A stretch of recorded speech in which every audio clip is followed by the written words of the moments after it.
Pero yan, alam niyo ng mga nanay ha. Ito mga parang ba na ito yung nakatutulong para mas matagal yung pag-iimbak ng mga karne.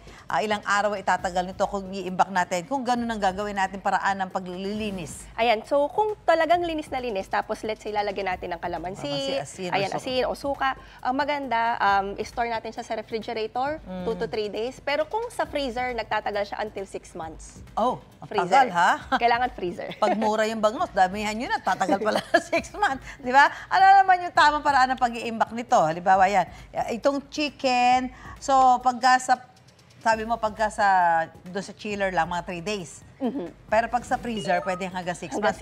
Pati yung isda. Yung isda hanggang 3 months lang tinatagal ng isda. Pero baka, baboy, manok, ayan, tumatanggal siya ng 6 na buwan. Ay, ano yung maaaring epekto kapag ba, halimbawa, hindi tama yung paghuhugas at yung pag-iimbak mo ng karne, ano yung pwede mangyari doon sa karne?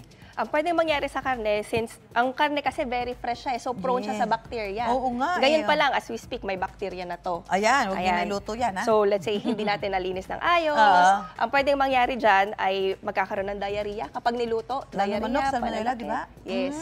So pananakit ng tiyan, pagsusuka, even lagnat, lalo na sa mga prone sa yung mga population na sensitive, like pregnant, infant, matatanda, may sakit. Ayan, so kailangan linis talaga. Yung isda, paano siya? Pagka ba in-store, ano mo siya, i-imbak mo siya, ganun din? Lagyan mo din ng suka, asin, or lemon? Mas maganda kung sa isda, asin na lang. Asin na lang. Yes. Kasi ang isda, mas mabilis siyang mag-absorb ng flavor as opposed sa manok, mga sa karne. at baboy. May mga nagsasabi na dapat daw kapag naghihiwa ka ng karne o gulay o prutas, ay magkaibang chopping board ang gagamitin. Totoo ba to? Opo, tama Bakit yun. importante Kasi yun? iniiwasan natin yung tinatawag na cross-contamination. Okay. Ayan, so ibig sabihin, yung sa fresh, kailangan fresh lang.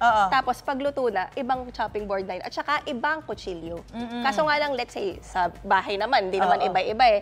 Importante na lang na kailangan hugasan mo nang, kung isa lang ang kutsilyo mo, hugasan mo lang din, di ba? At saka mas maganda daw yung, wag yung kahoy na sangkalan, ano? Mas maganda kung hindi kahoy. Yung ganyan. Yes, mas maganda kung ganito. Ganyan, mag-budget ng kaunti.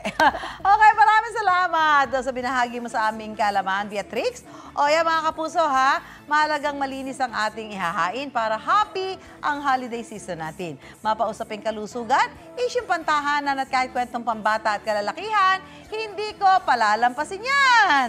Beatrix, kaisusan tayo!